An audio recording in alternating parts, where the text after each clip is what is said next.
I'm going to give you 10 rules for profitable self-discipline. These are rules of my own making. They're very homely, some of them, but they'll be very helpful. And number one is keep cool when other people get hot.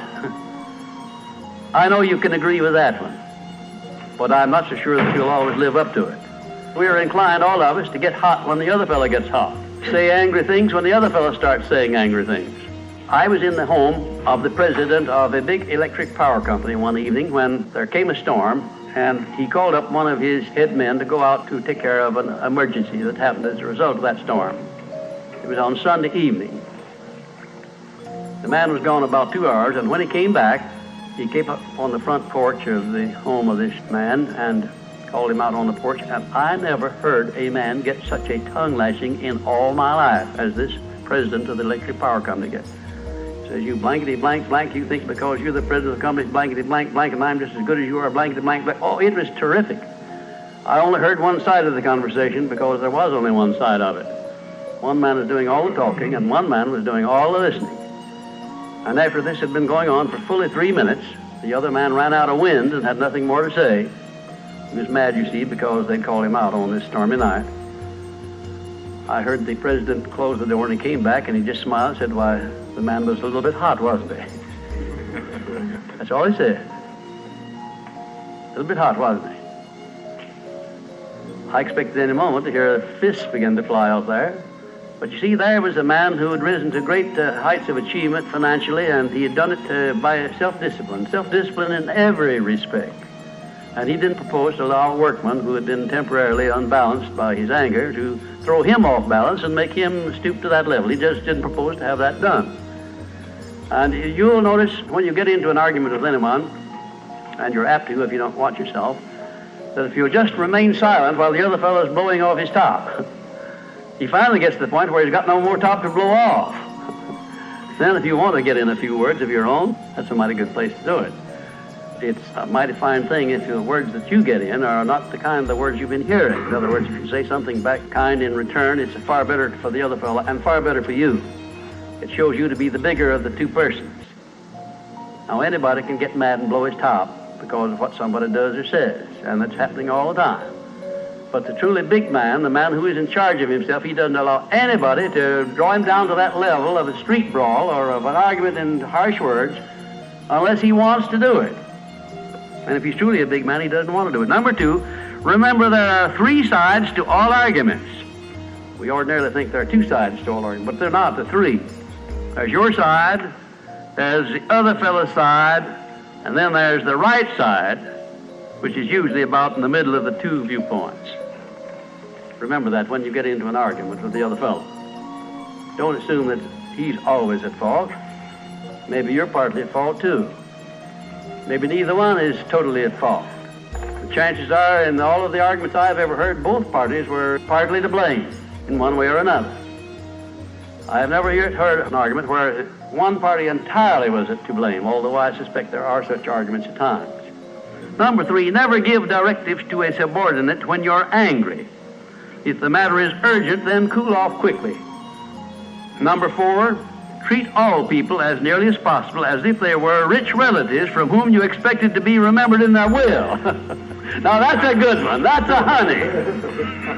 That is a honey. If you just do that, treat all people as if they were rich relatives from whom you expected to inherit something at their death. And you can do that. You know, if you had a rich relative that had $1 million he was going to leave to you, or you suspected he was going to, it wouldn't make very much difference what he said or did. He would never throw you off balance. You'd never talk back to him, would you? Of course you wouldn't.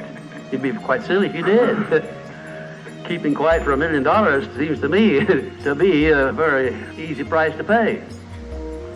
Number 5, look for the seed of an equivalent benefit in every unpleasant circumstance with which you meet, no matter what the unpleasant circumstance is. Make it a point to discipline yourself so that you look for that seed of an equivalent benefit, and you start looking in connection with the circumstance. Don't wait a week or two till you've all worked yourself up about it. Start right in where you stand. It'll lessen the blow. It'll lessen the hurt of the wound, whatever it happens to be, if you start looking for that seed of an equivalent benefit.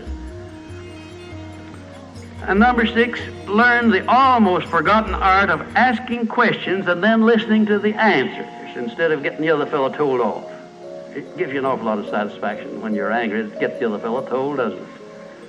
And the temptation is very great to do that. I know, because I've been there many times. Don't do it. Be bigger than that. Listen to what the other fellow has to say, and then when somebody makes a statement that you're not sure about, learn to ask this one question. It's one of the most important questions in life. It'll serve more purposes than any other short question that I can think of. When somebody makes a statement that you're not sure about, or that you doubt, or that you question, ask a 4-word question. How do you know? And then wait for an answer and see him squirm. Oftentimes there is no answer. People make wild statements that they can't back up. And instead of getting into an argument and making an incident out of the matter and getting yourself worked up into an argument, let the other fellow stew in his own fat by putting him over the barrel. But that question, how do you know? I had a clergyman in my class once who was very, I just don't know exactly how to describe him. He was a fanatic, you might say, on the subject of religion. And he was sure that he knew exactly what was going to happen to me after death. He said so in no uncertain terms, not in the class, but in a private conversation. He raved and ranted for quite a little while about it. And when he got through, I said, how do you know, Parson? And that really put him over the barrel. He said, that's the way I feel about it. That's my faith. I said, well, now, belief and faith is one thing, but having evidence is something else again. How do you know what's going to happen to me after I die? I don't know, and I doubt that you do. How do you know? Well, he never did give me a satisfactory answer. There are a lot of questions that come up in life in connection with which, if you'll ask that one thing, how do you know, you'll find that the other fellow will be off balance, and you don't need to make an incident out of what he says. You don't need to get mad at what he says. 7, never say or do anything which may influence another person without first asking yourself this question: will it benefit him or hurt him? And if it will hurt him, don't do it. Don't say anything or do anything that would hurt another person under any circumstances, no matter how much he may deserve it. Exercise self-discipline. Don't do that, because if you hurt another man, you're going to hurt yourself 10 times as much at least, because that hurt will come back on you. I don't care who you are nor what circumstances you're working under or living under. If you hurt another person, you will be hurt 10 times as much. And if the hurt doesn't come immediately, the rate of interest on that is compound interest on compound interest, and it'll be 100 times as great if you wait long enough. Because everything that you do to or for another person, you do to or for yourself. There is no escape from that. That's just as much a law as the law of gravitation, which everyone understands. You know that if you stepped over the top of this building, no matter what your mind was or what your belief happened to be, if you stepped over the top of this building and violated the law of gravitation, that you'd hit the ground and you'd die in a very few seconds. And this law, which brings you back that which you send out, is just as inevitable, just as inexorable as the law of gravitation or any other of nature's laws.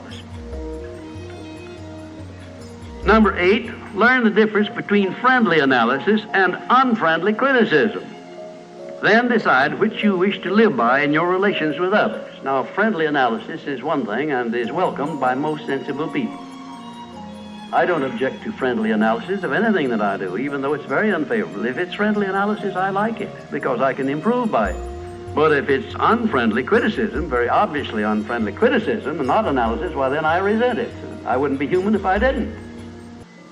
How can I tell whether it's friendly analysis or unfriendly criticism? How would you go about telling? There are a lot of ways you can tell. You can tell by your relationship to the person who's making it, whether it's friendly or unfriendly to begin with. If it's an enemy, obviously I discount it right off the bat, because you almost know it's going to be unfriendly criticism. I can tell also by the tone of voice in which he does it, by the manner in which he does it. Because a man who engages in unfriendly criticism generally uses a few epithets along with it that clearly indicates that he's biased. If you have self-discipline, you're not going to be influenced by that kind of a person. And number 9, remember that a good leader in any calling is one who can take orders as cheerfully as he gives them. And number 10, last but not least, remember that tolerance in human relations is just as important as tolerance in the operation of mechanics.